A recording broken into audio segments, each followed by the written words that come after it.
Bienvenidas y bienvenidos a su programa de Encuentros, o como decimos, Susisiantang en chino. Mi nombre es Alejandra Mendoza Monlía y les doy la más cordial bienvenida a este episodio que tenemos una invitada de lujo. Se trata de una española que es multifacética. Lo mismo es una abogada, que es una apoyadora de la sustentabilidad, escritora, guionista. Van a conocerla el día de hoy. Es una mujer realmente muy interesante. Tenemos el honor de recibirla el día de hoy. ¿En dónde?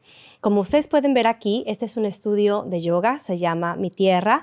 Nuestro compañero de Venezuela, Sue, nos abrió las puertas de su estudio que tiene con sus compañeros, en donde aquí dan clases todos los días y también hacen diferentes talleres y actividades, como por ejemplo el sonar de los cuencos tibetanos, paseos al aire libre y otro tipo de entrenamientos. Lo más interesante de este lugar es que está ubicado en el corazón del centro financiero de la capital financiera de Asia, que es Shanghai. Entonces, pues le agradecemos muchísimo a Sue y a su equipo que nos hayan recibido. E igualmente agradecemos a todos los que nos están viendo, se están suscribiendo a nuestros canales, le están dando like a nuestras entrevistas y compartiendo con todos sus amigos. Seguramente la información que aquí van a escuchar le va a servir a alguien que tú aprecias.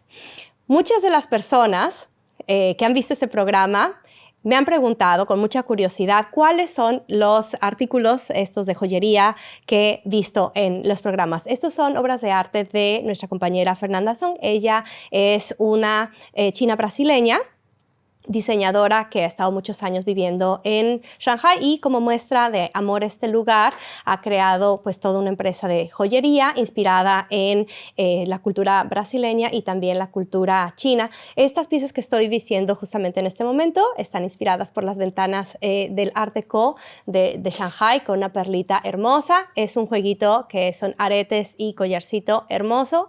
Sí, tienen curiosidad de contactarla, aquí vamos a dejar toda la información de Fernanda Song y también del estudio Mi Tierra. Muy bien, pues sin más preámbulo vamos a dar el paso a esta entrevista y le vamos a dedicar este episodio a nuestros queridos amigos Carmen Nogués y Carlos Holgado, quienes son grandes promotores de este programa. Les agradecemos de todo corazón todo el apoyo que nos han dado. Y sin más preámbulo, voy a dar la bienvenida a Marta López. Bienvenida, Marta. Muchas gracias Alejandra. Es un placer para mí estar aquí contigo hoy. Pues muchas gracias por aceptar esta invitación. Yo sé que eres muy ocupada y nosotros vamos a aprovecharte al máximo en esta ocasión. Por favor, primero platícanos cuál es tu nombre en chino y cuándo es que tú viniste a China. Mira, mi nombre en chino me lo puso mi profesor en Taipei cuando hice mi primer curso de chino hace muchísimos años y es... en Taipei se pronunciaría Luo Pei y aquí me han corregido el mandarín y lo pronunciamos más Luo Pei. Luo es luoma de Luo. Pei significa capullo de flor. Qué hermoso. Sí, y es suena un poco como López, ¿verdad? Por eso se inspiró mi profesor para dármelo. Mira, qué lindo. Y entonces tu primer llegada a China fue a través de Taiwán con un estudio del idioma chino. Mira, fue un periplo un poco largo. Yo era abogada y trabajaba en un bufete en España, pero mi sueño era ser diplomática y salir al mundo. Entonces en España hay un programa muy bueno que organiza el Instituto de Comercio Exterior y selecciona a 200 y pico profesionales al año y los manda a sus oficinas comerciales. Entonces yo ya sabía que quería venir a China. Por las noches salía del despacho a las 8:30 de la noche y me iba a estudiar chino, un poco para aprender unas palabrillas, ¿no? Mientras estaba en el proceso de selección, que duró más de un año. Hubo varias pruebas y luego nos daban un máster en comercio exterior y de ahí también seleccionaban al equipo que iba a salir a las oficinas comerciales. Eso era un proceso muy largo. Y a mí me dieron Taipei como destino. Y el segundo año me mandaron a Shanghai para apoyar a una empresa en su internacionalización en el país. Y era un contrato de 2 años y después de esos 2 años decidí quedarme. y no volver a España. Qué aventurada. Entonces, un poco dejaste de lado ese camino que ya estaba muy marcado, empedradito, muy bien cuidado, de ese sueño que habías antes añorado tanto. ¿Qué te hizo hacer ese reajuste de rumbo? Bueno, pues después de 2 años de contrato, un poco era o volver a España o ver la forma a lo mejor de ir a otro mercado, seguir con, ¿no?, el comercio exterior. Pero yo la verdad es que me encantó Shanghái y quise explorar un poco más la ciudad. Y como era abogada, pues digamos que mi trayectoria, ¿no?, me decía, bueno, pues tendrás que aprender derecho chino. Entonces hay que ponerse a estudiar. Claro. Entonces lo siguiente que hice fue postular un máster para aprender derecho chino. Eso me llevó, era un programa conjunto de la Universidad Nacional de Singapur y la East China Politics and Law en Shanghái. Y entonces fue un programa de 1 año en el que aprendí derecho chino y luego me puse a trabajar en un despacho para asesorar a empresas digamos, ya no solo españolas, sino de otras nacionalidades que venían a hacer negocios a China y querían a lo mejor montar sus fábricas o querían incorporar empresas, etc. Y bueno, y ahí estuve unos años asesorando legalmente a algunas empresas. Qué interesante. Y entonces, en esa época que fuiste poco a poco acomodándote, hallándote, digamos, haciendo Shanghái tu hogar, de repente tienes como esta nueva epifanía que es yo tengo que ponerme a escribir. A mí no me sorprende porque yo conozco a muchos escritores, bueno, nuestro famoso Gabriel García Márquez es un buen ejemplo de que grandes escritores del mundo, nuestros también, son abogados o estudiaron leyes y luego empezaron a escribir un poco porque te entrenas tanto en las letras que, bueno, transitar hacia la literatura es fácil, pero bueno, cada quien tiene su historia. ¿Cuál fue la tuya? Mira, yo he sido siempre gran lectora. Me apasiona leer. Yo leo todo el día. Desde que me levanto hasta que me acuesto, tengo un libro, leo. Y nunca me había planteado escribir. La verdad es que nunca no escribía diarios, no escribía cortos, no como cuentos. Hay gente que escribe un poco sus cosillas. Yo, claro, leía maestros de la literatura, ¿sabes? Es que no se me había ni pasado por la cabeza.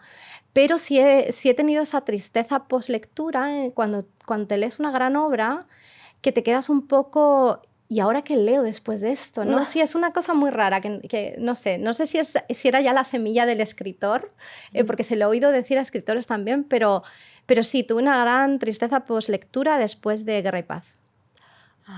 Y había sido madre hacía poco, tenía mis niños chiquititos y la literatura para mí, la lectura siempre ha sido como un gran refugio y entonces sentir esa de ¿y ahora qué leo? No, y nada, o sea, era como que no conseguían conectar con ningún otro libro. Entonces mi marido, claro, un poco harto de escucharme, quejarme, me dijo, ¿por qué no escribes? Así de sencillo, ¿por qué no escribes? Y, o sea, fue como de pronto se iluminó algo dentro que jamás me había planteado. Y dije, ¿por qué no escribes? Y entonces empecé bueno, ¿y qué escribo? Y enseguida lo supe, ¿no? Llevaba ya varios años en China, acaba de ser madre, entonces quise un poco dejarles un legado, ¿no? El legado de la herencia española, la herencia española en Asia.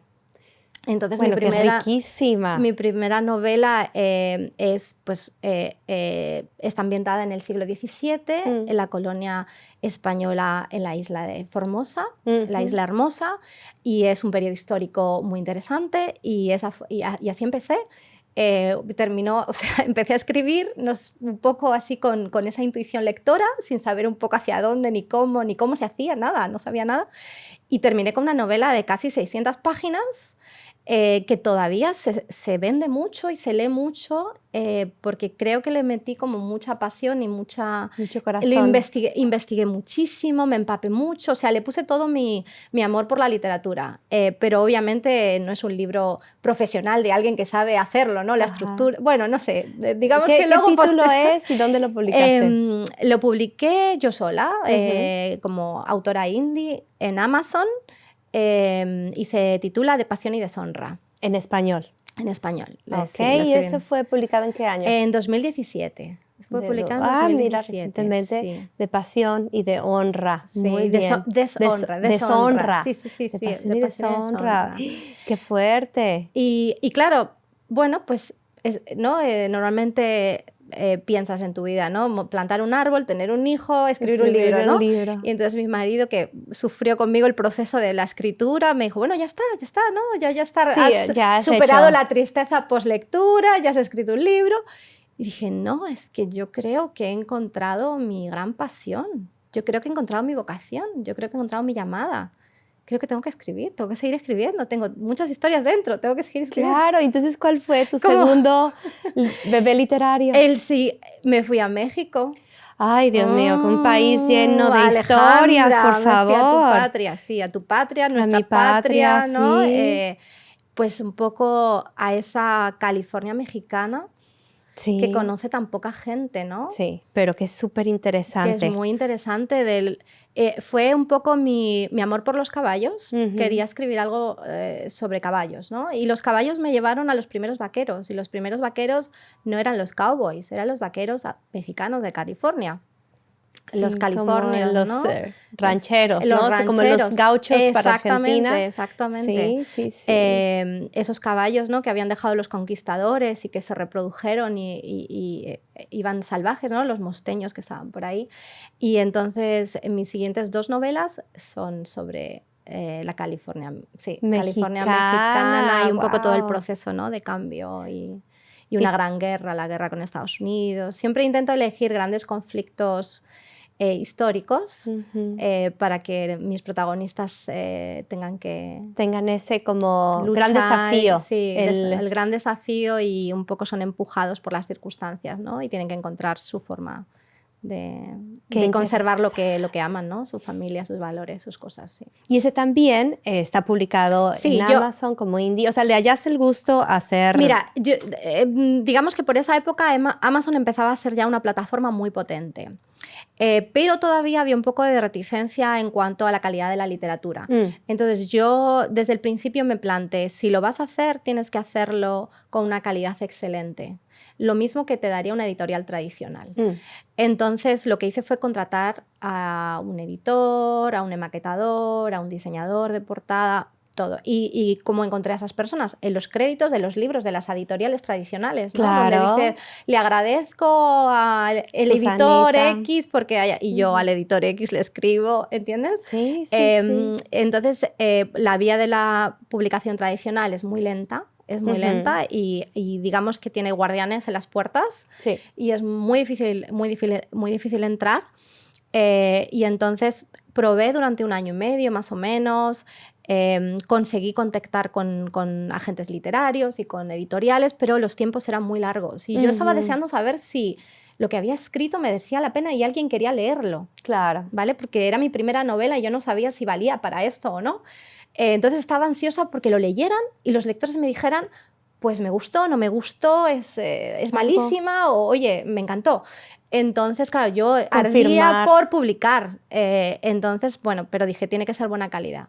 Y es lo que me propuse, invertí y la publiqué por Amazon. Y a partir de ahí ya creé como un proceso de escritura, de dinámica de escritura y de publicación que me ha funcionado muy bien todos estos años hasta que me contactó Penguin Random House. Y esta novela que vamos a hablar hoy es ya publicación tradicional. Muy bien, pero antes, sí, por supuesto que este es nuestro plato fuerte, que aquí los tenemos guardado, pero hay muchas preguntas antes. Sí, es decir, sí. porque tú no te quedaste con 2 novelas. Que me adelanto. Sí, no, está bien. Tú no te quedaste con 2 novelas. Tienes publicadas en el mundo antes de esta. ¿Cuántas novelas antes? A ver, está De Pasión y Deshonra, luego está Lomos del Destino y Donde braman los vientos, que son las 2 mexicanas. Luego tengo El Puerto de los Leones, me fui a Singapur en el siglo XIX. Me encanta la época colonial, porque creo que es un periodo lleno de conflictos y de choque de civilizaciones y de culturas y de grandes amores. Sí. Y una de las cosas que trato en las novelas es siempre el amor intercultural. Personas que a través del amor encuentran una forma de comunicarse y de respetarse y de abrazar lo que es el otro. Y crear una nueva cultura, ¿no? Hecha de los dos. Sí. Y luego publiqué unas novelas durante el COVID. Estaba como muy cansada, fue un periodo muy agotador, ¿no? Sí. También emocionalmente para todo el mundo. Entonces publiqué 2 novelas de romance contemporáneo que son más frescas y son muy divertidas y son muy bonitas. Y luego publiqué otras 2 novelas en inglés, porque quería probarme también qué tal se me daba, porque Claro. vivimos en China, vivimos en chino y en inglés mayoritariamente, Sí. ¿no? Entonces quería ver qué tal se me daba, entonces publiqué 2 novelas cortitas, más espirituales, más hacia el género cristiano, un poco para probar, a ver qué tal. Y sí, entonces esta sería, yo creo que la octava, sí, no sé de Sí, contar, la pero sí, octava. creo esos 6, 7, la octava sería. Sí. Qué interesante. Entonces, esta carrera, ¿no? Hiciste un doctorado en escritura. Un poco, compártenos con nosotros, porque los que nos están escuchando seguramente va a haber más de alguno que también tiene esa espinita o en su corazón está ardiendo este deseo de escribir y publicar. Tú nos puedes compartir cosas así como muy prácticas de a ver qué método te sirvió a ti para, por ejemplo, ponerte a escribir, organizar tus ideas, recopilar todo esto. Pues mira, yo soy bastante planificadora, que yo creo que de ahí me viene un poco mi lado más legalista y de mujer de negocios. Entonces me gusta visualizar la historia antes de ponerme a escribir, o sea, tener como un mapa, ¿no? De ruta. Entonces las ideas me vienen pues de distintas formas, ¿no? A lo mejor leo un libro, veo una película o abro un periódico o veo una foto antigua, algo que como que enciende la chispa. Por ejemplo, te cuento la última novela que he publicado después de esta, que la acabo de publicar hace unas semanas, el 1 de mayo. Fuimos de viaje con la familia a la isla de Guam, que está aquí cerquita, no está muy lejos, tenía niños pequeños, donde vamos, donde hay una playa tranquila para los niños para nadar, sin peligro, tal. Y llegamos a esta isla, que fue colonia española, Claro. las Islas Mariana. Y resulta que perdimos el avión de vuelta. Perdimos el avión de vuelta porque yo no me di cuenta de la hora y nos plantamos en el aeropuerto para un vuelo de las 2 de la tarde y resultó que el vuelo había salido a las 2 de la mañana. Imagínate el drama horrible, mi marido, sí. claro, y con niños chiquititos, bueno, horrible. Y claro, no podíamos volver, no había vuelo hasta muchas horas después. Entonces dijimos, bueno, ¿qué hacemos? ¿Qué nos falta por ver? Porque con niños pequeños no hemos visto nada. Y estaba este lugar, que es la Punta de los Dos Amantes, que tiene una leyenda. Y fuimos a visitarla. Y ahí dije, pues aquí hay una novela. Sí, y fíjate, una gran historia. Me encontré con la historia de una manera totalmente casual y un poco dramática porque perdimos el avión y, bueno, familiarmente supuso, ¿no? un drama. Sí. Pero así apareció la historia. Curioso, así son las historias, de repente así apareció la historia. Sí, wow. Sí. Entonces, bueno, estabas apuntando que ahí está la chispa, pero tú dices, a ver, o sea, no nada más es hoja en blanco y empiezo. No. Entonces ahora, y claro, yo escribo novela histórica mayoritariamente, entonces te toca investigar, porque quieres que sea lo más verosímil posible dentro de que es ficción. Y tú vas a crear un mundo que existió, pero que ya no existe y que es muy difícil llegar a él, ¿no? Entonces tienes que construir todos esos puentes y tienes que investigar. Entonces me pongo a leer y a buscar de debajo de las piedras todo lo que pueda encontrar. Y ahí van surgiendo los personajes, porque entonces ves, mira, fue una colonia, pero era casi todo militar, y eran militares y religiosos, entonces tiene que haber religiosos y militares. Entonces empiezas, pero también había hacendados, pero eran muy pocos. Y entonces, ¿no? Y bueno, y luego está la leyenda de los amantes, ¿sí? Que era una noble española, pero mestiza, con el príncipe chamorro, ¿no? Que es de los nativos de la isla. Entonces empiezan a surgir los personajes y yo hago un poco fichas, ¿no? ¿Quiénes son? ¿Cuándo nacieron? ¿Quiénes son sus padres? ¿No? Sí, establezco, digamos, toda la línea familiar, cómo son físicamente, qué les gusta y qué les ha pasado en la vida para que estén en este punto de la historia donde va a empezar la novela, ¿no? Sí, para que todo tenga coherencia. Exactamente. No, claro. Luego, cómo son los escenarios, ¿no? ¿Dónde se van a mover? ¿Cómo es la hacienda? ¿Qué cultivan? ¿Cómo son los campesinos de esa época? ¿Cómo visten? ¿Qué comen? ¿Cómo se comportan? ¿No? Un poco investigo todo el ambiente. Y luego empiezo ya a hacer como una estructura de todo lo que va a ser la novela. escena, casi escena por escena, como una Sí, película, una ¿no? Escena por película. escena. Cuando está todo eso, me siento a escribir. Y entonces suceden cosas pues, que no te esperas, que de pronto la historia te va llevando hacia lugares que no te imaginabas o surge... Es una cosa un poco mágica, que la gente dice, pero sí, es algo mágico, no sabes cómo explicar exactamente cómo de pronto un personaje te pide más protagonismo que otro o la trama te lleva hacia lugares que no tenías planificados o alguien tiene que morir y no sabías que iba a morir. O sea, sí, es algo que sucede en el subconsciente sí, que es un poco mágico. Muy interesante. Es como si tú tuvieras un deseo muy grande de escribir esta historia, entonces pues incorporas un montón de información a tu cerebro y luego dejas que el cerebro te cree la película. Entonces es un poco la sensación como de estar describiendo rápido la película que estás viendo en tu cabeza. Sí, yo normalmente intento verlo antes de escribirlo. Uh-huh.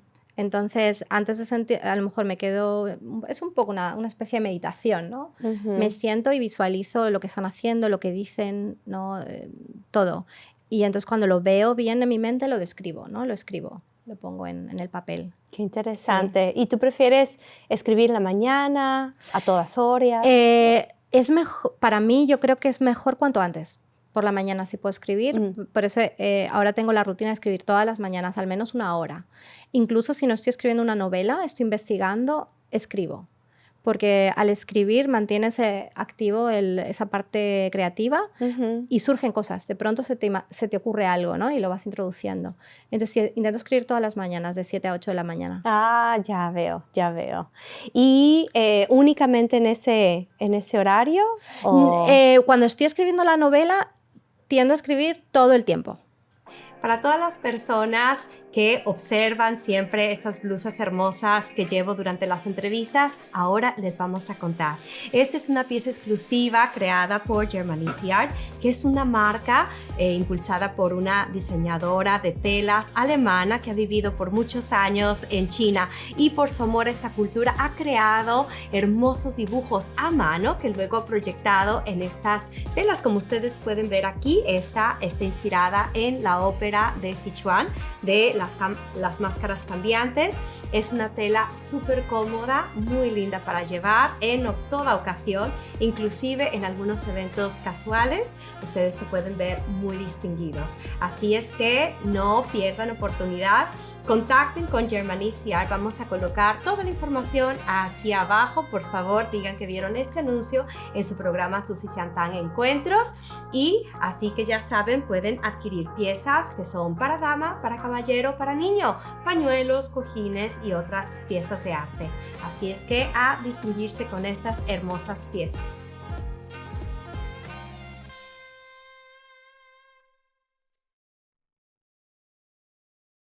Marta, entonces tú nos estabas diciendo que eso de escribir, tú ya fijaste tu mejor hora, que es por las mañanas, ¿no? ¿Ya no vuelves a retomar, digamos, la escritura hasta el día siguiente? Pues mira, llegar a una disciplina y a un horario me ha costado muchos años. Yo llevo escribiendo desde el 2014. Entonces, digamos que para mí la escritura empezó siendo como una sorpresa, algo que no me había planteado y que empecé a hacer con el primer libro. Y me pasó algo curioso, cuando puse la última palabra en el primer libro, miré la hora. Y eso es un gesto, es un instinto que tienen las madres cuando recién dan a luz. En el quirófano tienes un reloj y lo primero que haces cuando dicen está fuera es mirar el reloj y ver la hora. Entonces era 30 de diciembre a las 8:19 de la tarde cuando yo puse el fin a esa primera novela. Y luego es un instinto que no he tenido más. Y he tenido más hijos, tampoco lo he hecho con ellos. O sea, es como muy extraño, es como la primera creación, no sé. Pero me costó identificarme con la escritora. Me costó identificarme y ser escritora. Me costó muchos años. Porque seguía trabajando y lo hacía un poco, empezó como hobby para no tampoco ponerme presión, pero en el fondo porque a lo mejor no me sentía que mis historias eran, ¿no?, suficientemente interesantes o importantes, o no lo sé, pero había algo como que no me dejaba llamarme a mí misma escritora. Escritora, sí. claro. Y creo que mucha gente lucha con eso, con esa doble identidad, pero sin embargo yo sabía dentro de mí que era algo que no iba a dejar nunca de hacer, porque es el lugar donde, no sé, donde me siento más yo y más a gusto, y no sé, es una cosa muy extraña. En tu elemento. Zona, ¿no? En tu elemento, sí, me encantan los libros, me encanta la historia, me encanta investigar. Y luego también son como, lo he escrito yo, pero es algo ajeno a mí, no sé cómo explicarlo, tiene una identidad propia, tú te metes a leer el libro y ellos existen cuando los estás leyendo, ¿no? Es una cosa muy extraña. Entonces yo, por ejemplo, releo mis libros y lloro con los personajes, pero no porque lo haya escrito yo, sino porque están ahí, porque existen, porque sufren, porque aman, porque luchan. Sí. Entonces, es una historia externa a ti, claro, digamos, sí. Entonces, sabiendo que era lo que más amo hacer, me costó mucho interiormente decir, soy escritora frente al mundo, ¿no? ¿Y cuándo fue esa salida de closet? Creo que fue paulatino. No fue un momento que dije, allá voy. Pero, por ejemplo, vino Rosa Montero a Shanghái hace unos años. Wow, que es una gran personaje, es una gran escritora. Es maravillosa y aparte como persona es un encanto. Y el Cervantes hizo una ponencia con ella y entonces fui afortunada y pude estar en su ponencia, y escucharla hablar era como si tuviera una lista delante de mí de quién soy y estuviera haciendo un tic, tic, tic, tic, tic. Era como y yo también. Y eran cosas muy interiores y muy profundas de las que hablaba. Y era como y yo. Y entonces luego me acerqué a hablar con ella, estuve un ratito hablando con ella. Me hizo una dedicatoria y me dijo, a mi colega escritora, para que tengas mucho éxito. No, pues eso ya es el certificado de graduación. Sí, claro. Y ahí fue muy emocionante. Puede que se lo deba a ella, porque yo además desde pequeña la leo mucho. Incluso he leído libros que no eran para la edad, pero la leo desde hace muchos años. Sí. Y sí, fue una conexión muy importante. Y entonces yo creo que a lo mejor ahí ver que ella, que es una grande en España y en el mundo, me trataba así, como que me permitió también verme así, ¿no? Como reflejo de cómo ella me veía. Sí, te empuja a tener valor y decir, bueno, pues sí, cambio de identidad. Esto es lo que me gusta, ¿no? Y he seguido escribiendo y entonces poco a poco la escritura ha ido tomando más espacio en mi vida. En tu vida, sí. En cuanto a tiempo y en cuanto también esfuerzo. Y en cuanto a determinación. Energía mental y exactamente. Claro. Determinación. Pues sí, pasión. Esto es exactamente pasión. Es la escritura, pues por la escritura, ¿no? Ay, no, que casi siento que tú vas por la vida y de repente te conviertes como en un medio, ¿no? Digamos que ahí están esos fantasmas que han perdido las cuerdas vocales y entonces están queriendo contactar con el mundo, pero hay una membrana que no nos permite y de repente, por suerte, hay como una apertura de esa otra dimensión y te pueden como tocar, ¿no? Y está esa sensación de escribir algo que es más allá de ti. Entonces, yo te imagino caminando por esta hermosa ciudad de Shanghái, que tiene unos edificios preciosos y unas historias que brotan, ¿no? Manantiales de historias. La historia está muy presente. Y entonces, pues tengo mucha curiosidad de preguntarte, ¿cómo es que diste con esta maravillosa novela de la chica de los ojos de Jade? Pues mira, de hecho mi marido siempre me lo dice, que me dijo, ¿por qué no escribes? Y luego me dijo, ¿por qué no escribes de Shanghái? De la época de los Highlanders. Pero ya sabes, a los maridos se le hace caso a la mitad. Entonces yo dije, vale, voy a escribir. Pero Shanghái no es el momento. Entonces, claro, han pasado muchos años. Mis hijos son ahora Sun Highlanders, ¿vale? Para el público, ¿qué significa un Sun Highlander? Bueno, un Sun Highlander eran los antiguos extranjeros que vivían en Shanghái y para los cuales Shanghái era su hogar, ¿vale? Era su patria.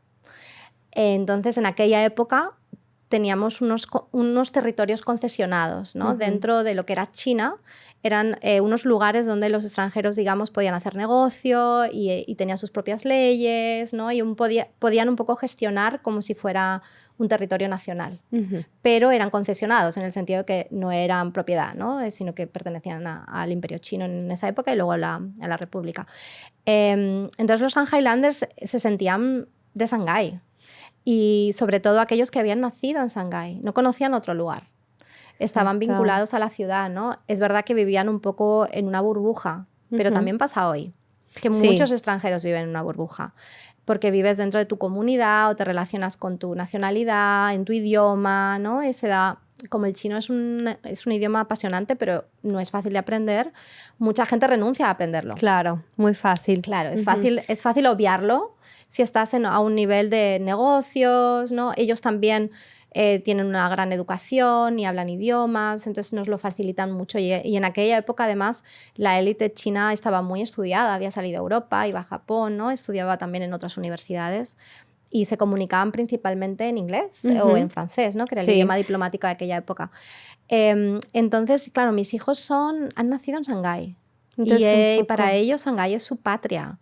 Obviamente son españoles, mi marido es chileno, o sea que son medio españoles, latinos, pero si tú les dices de dónde son, ellos dicen sanjaineses, ¿no? Claro, son de Shanghái. todo lo que conocen es este modo de vivir, ¿no? Porque no es España, no es Chile. No, es muy particular, sí. Aunque tengan lengua materna español, en casa hablemos en español y tal, pero ellos se sienten de Shanghái. Si les preguntas dónde quieres vivir, en Shanghái, y dónde quieres estudiar, en Shanghái, eso es como una pasión.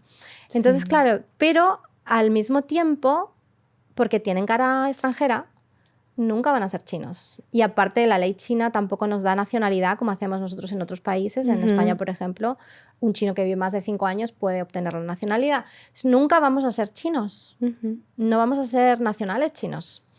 Entonces eso genera también una especie de identidad, un poco de quién soy, ¿no? ¿A dónde pertenezco? Entonces me parecía que era un conflicto muy bello para dárselo, para indagar cómo vivían hace 100 años los Shanghailanders y si tenían ese deseo de pertenencia. Entonces Darlene, la protagonista de la novela, ha nacido y crecido en Shanghái. Ella quiere pertenecer a Shanghái, quiere ser parte de la historia china, pero por su cara, por sus ojos verdes y su piel y su nacionalidad, digamos, siempre va a ser una extranjera. Y entonces luego está el otro lado, ¿no? Porque quería contar los dos lados de la historia. Están los chinos también de élite y los chinos trabajadores, ¿no? Que trabajaban en las concesiones. Cómo vivían ellos la relación con los extranjeros, ¿no? Con los que se creían dueños de su propio país. Exacto. Entonces es un conflicto muy bonito y obviamente yo siempre lo vivo en una historia de amor. Sí, tú lo observas como el microcosmos, pero que está totalmente engranado en este gran circuito y en una época muy particular de China, ¿no? O sea, momento donde está decayendo la última dinastía y están surgiendo pues por también conexión de China con el mundo, ¿no? O sea, está la élite que luego,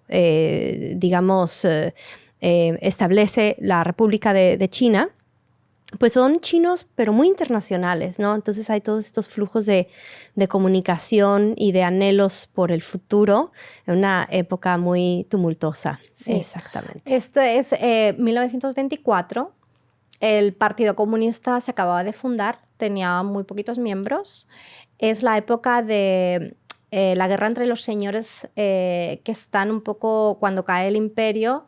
Los que, digamos, militarmente sostenían al emperador controlaban con sus ejércitos territorios del país. Entonces, cuando cae el imperio, empiezan a pelear entre ellos para ver quién es el que se va a hacer con el poder. Luego en el sur tenemos a Sun Yat-sen, que es el Kuomintang, ¿no? Que es uno de los partidos líderes, pero que controlaba el sur. Y todos venían a vivir a Shanghái. Todos los líderes de las distintas facciones estaban en Shanghái, vivían en Shanghái. Y Beifan era el gobierno, digamos, oficial, que en aquella época cada año, casi cada año, cada 2 años había un nuevo líder, ¿no? Fue una época muy inestable.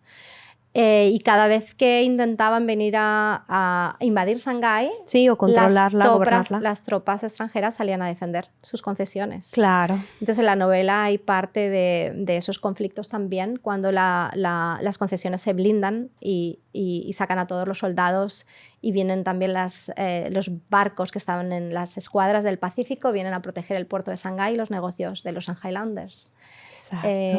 Entonces, bueno, nuestra protagonista es una reportera y, digamos, se enamora de un universitario revolucionario conectado con los revolucionarios, y es un movimiento muy fuerte, ¿no? Porque, claro, digamos que estábamos en su país, ¿verdad? Y había ese desequilibrio de derechos entre incluso los chinos de élite y los Shanghailanders ya. Sí, pues como todo, y aparte en una época de históricamente entre guerras, ¿no? Que también esta época fue muy dinámica. Entonces ahí es un poco la historia, un poco Romeo y Julieta, ¿no? Ese amor imposible, el amor prohibido. Sí, amor enemigo casi, ¿no? Sí. O sea, como que se odian y se aman, y al final la aceptación del uno por el otro es también la aceptación de las dos sociedades conviviendo en un lugar, ¿no? Hallarse, que no es nada fácil, amar el que está detrás de la trinchera. Sí. Bueno, es muy interesante el contenido. Este libro que tenemos aquí hermoso, que acabas de decir, que es Penguin House, te lo publicó en español, ¿verdad? Está originalmente en español. ¿Se publicó en qué año? Finales del 2023 fue la edición que salió en España, y abril 2024 se publicó en Latinoamérica y también en Estados Unidos. Entonces es el primero que se publica por una editorial y se publica impreso. Sí, a ver, por Amazon puedes comprar los libros, pero son, como se dice en inglés, print on demand. O sea, compras y imprimen, ¿no? Las editoriales tienen el modelo tradicional de imprimir unos cuantos miles de ejemplares y los distribuyen por librerías en todo el mundo. Es un modelo un poquito diferente. Sí, más tradicional. Es más tradicional, sí. Entonces llegué a librerías, eso fue muy emocionante. Fue muy emocionante porque verte en las librerías, o por ejemplo que un amigo te mande una foto de Miami, de una librería en Miami, con el libro, exactamente, eso sí es muy emocionante. No lo había vivido hasta ese momento. Sí. Muy interesante. Y todos estos años, ya dijiste, 11 años de escritura, ¿tuviste alguna inquietud como por ejemplo de inscribirte en algún taller de creación literaria? Sí, yo he estudiado, o sea, después de la primera novela, dije, bueno, si te lo vas a tomar en serio, con esa filosofía de la mejor calidad, tienes que estudiar. Tienes que saber cuál es el oficio de escritor. Sí. Entonces he hecho varios cursos y sigo. Leo y sigo leyendo, y refresco, y digo, ahora necesito un mentor y ahora necesito un coach. Normalmente la planificación de la novela siempre la hago con un mentor. Escritor. Y para satisfacer esa necesidad que tú ves muy concreta, ¿de dónde echas mano? Bueno, ahora es más fácil porque obviamente tengo un equipo con el que trabajo. Entonces son los mismos de siempre porque llevo ya muchos años con ellos.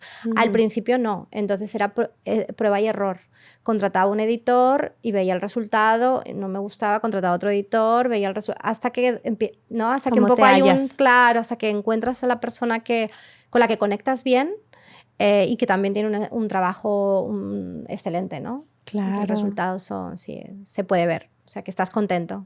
¿Y cómo te ha ido? Porque esa es tu primer novela ubicada, ¿cierto?, en China. Bueno, la de Taipei, digamos sí, esa. pero es siglo XVII, es mucho antes de que... Formosa era en verdad una isla de piratas. Había nativos, los holandeses estaban en el sur y nosotros estábamos en el norte, y tampoco estuvimos muchos años, solo 16 años. Y esa isla la usaban de contrabando y tal, era una islita, ¿no? Y los portugueses la llamaron Formosa porque era muy linda, ¿no? Era muy verde, muy linda, pero nunca desembarcaron. Digamos, era el Imperio Ming todavía, y entonces, bueno, pues ahí estaban los piratas chinos sobre todo. Lo que yo te quiero preguntar es en cuanto a las referencias, ¿no? O sea, el ir a buscar la historia ahí, ¿cuáles son, por ejemplo, los espacios donde buscas?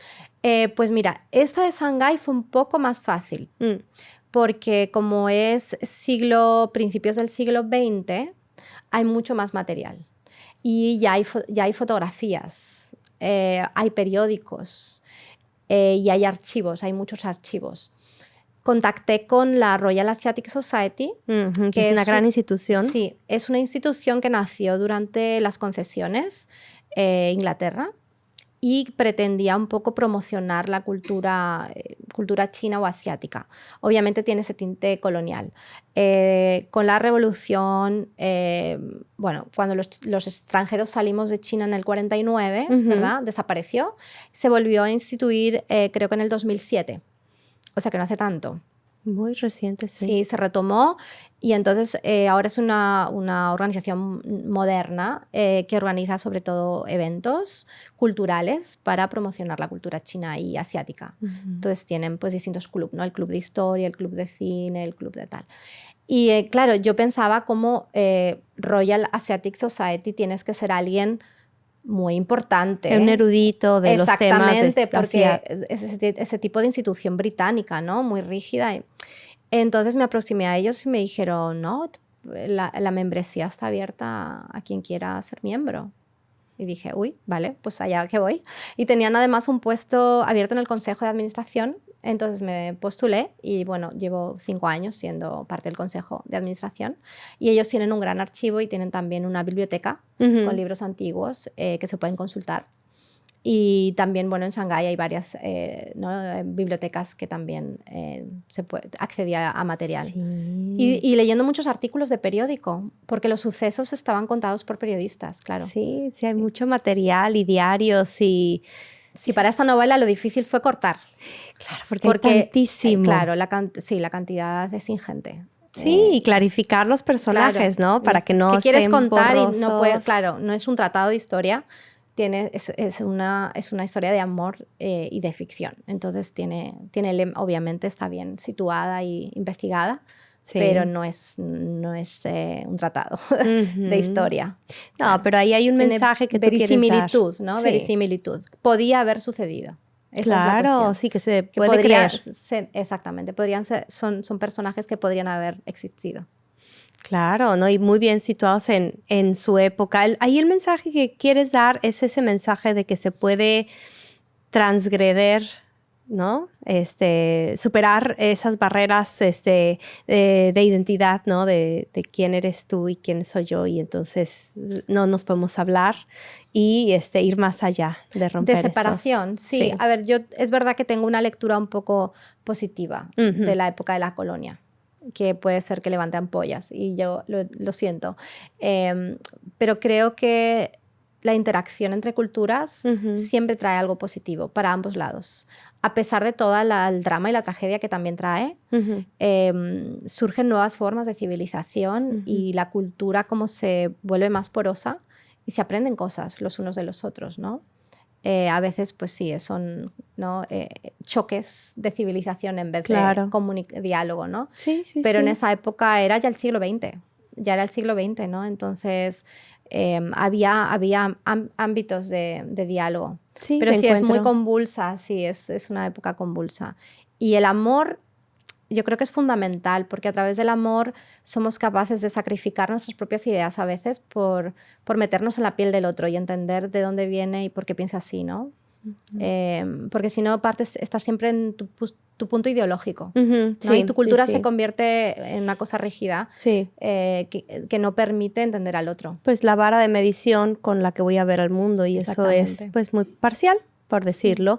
Y ahí está pues el ejercicio de la libertad, ¿no? De decir, bueno, estas son las reglas, lo que se espera de mí, pero esos personajes son los héroes, ¿no? Porque trascienden esas imposiciones. Y siempre ha habido en la historia. Siempre ha habido héroes que han amado, ¿no? Y que han intentado preservar lo importante en mitad de horrores como la guerra. Sí. Y sigue habiendo. Exactamente. Y sigue habiendo. En esa construcción de historias. Y bueno, para seguir hablando también de todo lo demás que hace Marta, porque su identificación de escritora, bueno, es solo una de las cartas de presentación que tiene muchísimas más, y ahí nos dejó entrever un poco cuando se acercó a la RAS, ¿no? La Royal Asian Society, que se abrió la oportunidad de que tú los apoyaras, un poco retribuyeras lo que estabas recibiendo a través de contribuir con tu trabajo profesional. Entonces, platícanos un poco más de todos los proyectos en los que te has involucrado que tienen que ver con eso, el apoyo a las organizaciones no gubernamentales. Mira, pues yo siempre intento rescatar todo lo que he aprendido. Creo que todo vale para algo. La cuestión es entender para qué, ponerlo al servicio de una causa que merezca la pena, ¿no? Sí. Entonces, obviamente, en ese periodo en el que la escritura iba tomando fuerza, yo seguía trabajando asesorando y seguía trabajando en empresas multinacionales, en distintos roles ejecutivos. Y entonces, durante el COVID, me surgió la necesidad de un poco controlar mis propios tiempos, porque la escritura seguía teniendo, digamos, el único espacio que le permitía el resto de cosas, ¿verdad? Sí. Entonces dije, bueno, yo quiero todavía seguir aportando, ¿no? Pero necesito la flexibilidad suficiente como para poder saber qué coger, en qué proyecto trabajar. Entonces monté mi propia consultora. Ahí ya. Exactamente. En el 2020 monté mi propia consultora.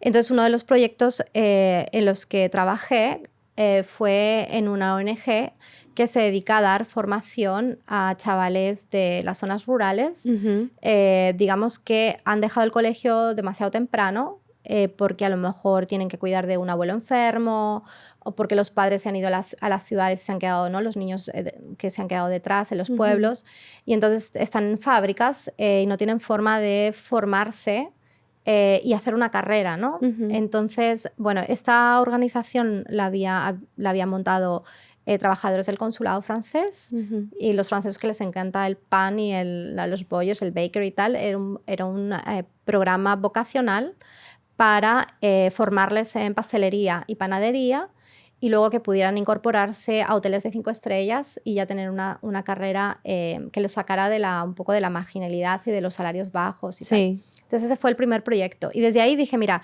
la verdad es que lo que quiero es poder contribuir a proyectos que tengan o bien un impacto social o medioambiental o un componente creativo importante. Entonces eso ha sido un poco el filtro. He trabajado para empresas que han hecho desecho de alimentos, prevención de desecho de alimentos a través de tecnología y awareness. He hecho también proyectos creativos como guiones y producción, etc. Entonces eso, digamos que empieza un poco como a encajar todas las piezas. Todavía estoy en proceso de encajarlas, pero me siento mucho más libre y tengo más flexibilidad para elegir. Entonces digamos que he creado como un triángulo, ¿no? El triángulo, como lo llamo yo, ideal. Por un lado es la enseñanza y las mentorías. Así nos conocimos tú y yo, mentorizando. Mentor Box. Exactamente. Luego está el tema de la escritura y la creatividad. Y luego están los proyectos sociales y medioambientales. Entonces, digamos que esas son las 3 vertientes en las que me siento que estoy aportando, y que todo el conocimiento, el bagaje que traigo, lo puedo dar en el lugar adecuado. Claro, no, y eso de tener tu propia consultoría, bueno, te ayuda pues a organizar todas estas áreas que tienes para contribuir a hacer muchos más proyectos. ¿Y cuáles son los proyectos en los que estás ahora? Sobre todo de más creación, ¿no? De desarrollo de escritura más allá de las novelas. Pues mira, con una amiga y socia, ella comenzó un estudio de producción que se llama Dalina Studio. Entonces yo me he incorporado para apoyarla porque la magia sucede cuando la gente contribuye. Entonces estamos produciendo varios episodios para un canal de televisión en Latinoamérica que se llama UCL. Tenemos el director de contenido, Pablo Trobo, estamos trabajando con él. y ese digamos que es el proyecto de producción en el que estamos ahora. Hemos firmado este fin de semana un acuerdo de colaboración con unos estudios de cine muy importantes en China, que se llaman Hendian World Studio. Es el más grande del mundo en espacios para sets de televisión y de cine. Increíble. Y también de tecnología. Y estamos construyendo el puente entre China y el mundo hispano, iberoamericano, porque también queremos incluir a Brasil y a Portugal, para que se hagan coproducciones, colaboraciones y intercambio cultural y profesional entre los países. Y próximamente estamos preparando un evento muy grande junto a ellos para octubre.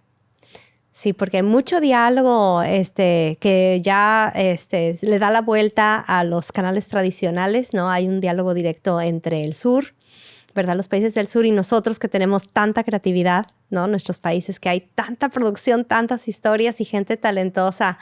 Justamente pensando en esa gente talentosa que actualmente, bueno, nos escucha y nos conocemos. Algunos son gente muy joven, ¿no? Que está iniciando con sus carreras y bueno, tiene que trabajar muy duro, pero también tiene sus sueños. Y entonces, escuchando tu historia, se pueden pues inspirar de decir, a ver, no tengo que echar todo por la borda, o sea, ni cancelar mis sueños, digamos, o cortarme las alas, pero tampoco como totalmente dejar de trabajar, ¿no? Entonces, por favor, compártenos algunas ideas. Ya lo mencionaste, ¿no? Como de ir transitando, pero algo más que les pudieras compartir a este público joven que nos escucha.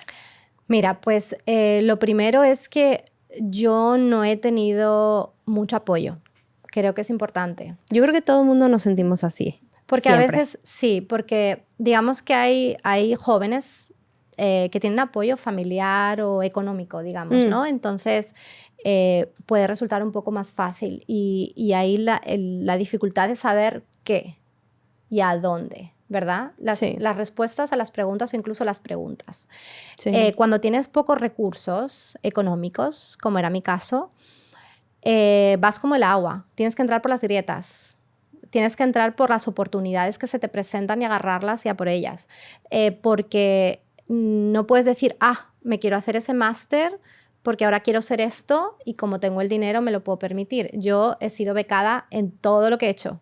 Todo lo que he hecho ha sido de beca en beca, porque si no, no tenía posibilidad de moverme. Sí. Entonces, un poco informarse bien de cuáles son las opciones, cuáles son las rutas y todo, un poco si estás atento, pues encuentras la forma. Porque yo, por ejemplo, no supe de la beca, digamos, de ese proceso de selección con el Instituto de Comercio Exterior de mi país hasta un verano anterior en el que conocí a alguien que había postulado y estaba en el proceso. Entonces, digamos que cuando estás atento, preguntas, conoces gente y se te van dando como los pasos, ¿no? Claro, y de ahí muy abierto. Claro, y de ahí me llevaron a estudiar el máster y luego a Taipei, de Taipei a Shanghái, ¿sabes? Y entonces fue un poco desarrollando mi camino.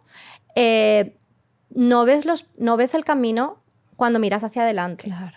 Solo lo ves hacia atrás. Claro. Hacia atrás ves cuál ha sido la trayectoria y entiendes por qué sucedió eso y por qué conocí a esta persona. Pero hacia adelante no vemos el camino. Es ir pasito a pasito. Entonces lo único que ves, lo único que tienes claro es qué quieres hacer. Pero muchas veces ni siquiera eso lo sabes. A lo mejor sabes, quiero salir de mi país o quiero salir de ese trabajo que no tal, o no, esto no me gusta, pero ¿qué? ¿Verdad? Exacto, la pregunta. El punto de partida es la pregunta. ¿Qué? Sí. ¿A dónde? ¿Cómo? ¿Qué me gusta? ¿Qué no? Exactamente. Y entonces ahí es un poco ver qué vibra, ¿no? ¿Qué te da curiosidad? ¿Quién te atrae? ¿Qué te da envidia? ¿Sabes? Todas esas emociones que son un poco señales. Sí. Sí, un poco esas pequeñas ayudas, quién es tu modelo. Exactamente. Y yo no me había planteado nada, o sea, no me había planteado venir a China hasta que alguien me sugirió, ¿no? Fue una profesora de economía y que yo le estaba planteando, me quiero ir de España, pero es que no sé cómo ni a dónde. Y me dijo, oye, mira, China ahora mismo es un país que está en desarrollo. Esto era 2005, o sea, fue hace 20 años. Nadie creía muchísimo. que fuera cierto. Y me dijo, ¿por qué no pruebas China? Y yo dije, vale, pues no sé, si ella lo dice, que es profesora de economía, pues sabrá algo. Entonces me puse a investigar, a leer y a estudiar chino por las noches, sin saber cómo voy a llegar yo a China, estando recién graduada, trabajando en un despacho, ganando poquísimo dinero, trabajando 14 horas al día. ¿Cómo? Esa era la pregunta, ¿cómo? Y al final te viene el cómo, ¿no? Y aquí estoy. Sí, se va construyendo uno en el camino. Bueno, pues uno es escritor de sus historias. Entonces, siguiendo como con ese impulso literario y sabiendo que tú eres una gran amante de los libros, ¿hay algunas referencias bibliográficas que resonaron con tu alma de manera particular, o personajes o situaciones? Mira, pues yo creo que siempre he sentido mucho afecto por México, porque hay un libro que me tocó mucho y creo que también escribo historias de amor épico y de choque de civilizaciones y de cultura por ese libro que leí, que se llama Corazón de Piedra Verde, de Salvador de Madariaga. Y ese me tocó muchísimo, lo leí con 14 años y creo que sembró esa semilla. Cuando miro a las historias que escribo, obviamente su literatura es maravillosa y no tiene nada que ver cómo yo escribo, pero creo que sí la semilla de culturas que chocan y una historia de amor imposible. Son como los dos elementos que, claro, con 14 años destilé de esa obra maestra y han permanecido conmigo. Mira, qué interesante, sí. Ahí y es la llegada de los soldados a México. O sea, es la historia de una princesa desde el punto de vista de ella. Y es un poco también, son los dos puntos de vista, ¿no? Los españoles a la conquista y los aztecas que de pronto llegan, ¿no? Y desde el punto de vista femenino. Y desde el punto de vista de la princesa, sí. Sí, que no aparece en los libros de historia. Exactamente. Sí. Mira, qué interesante. Es muy bonito. Es un libro precioso, A seguir explorando, ¿no? Navegando en estas, en papel, ¿no? Buscar las propias historias ahí y encontrarse, ¿no? Entonces, pues muy agradecida contigo, Marta, de que nos hayas compartido pues esa experiencia tan linda de tu vida y bueno, esperamos que sigan, o sea, hay mucho todavía que contar, seguramente ya te tendremos de regreso y pues con mucho cariño para todas las personas que nos escuchan, esta testimonial va con dado de regalo para todos ustedes, esperando que nos sigan viendo y por ahora cerramos por cuestiones de tiempo nuestra entrevista diciéndoles nos vemos a la próxima.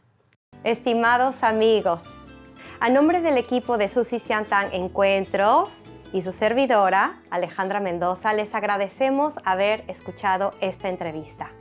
Muchas gracias también por contribuir a este esfuerzo por crear un espacio para el diálogo respetuoso y el conocimiento mutuo a través de la belleza de los idiomas chino y español. Es muy importante para mí compartir con todos ustedes que este proyecto quiere llegar aún más lejos. Para su comodidad, hemos abierto canales de comunicación tanto en China como en el resto del mundo. Véanos y escúchenos. Darle like, suscribirse a nuestros canales, compartir con sus amigos, programar las notificaciones y hacernos llegar todas sus preguntas y comentarios. Sobre todo, por favor, apóyenos. Suzy Xiantang Encuentros es una plataforma insuperable para promover sus productos y servicios.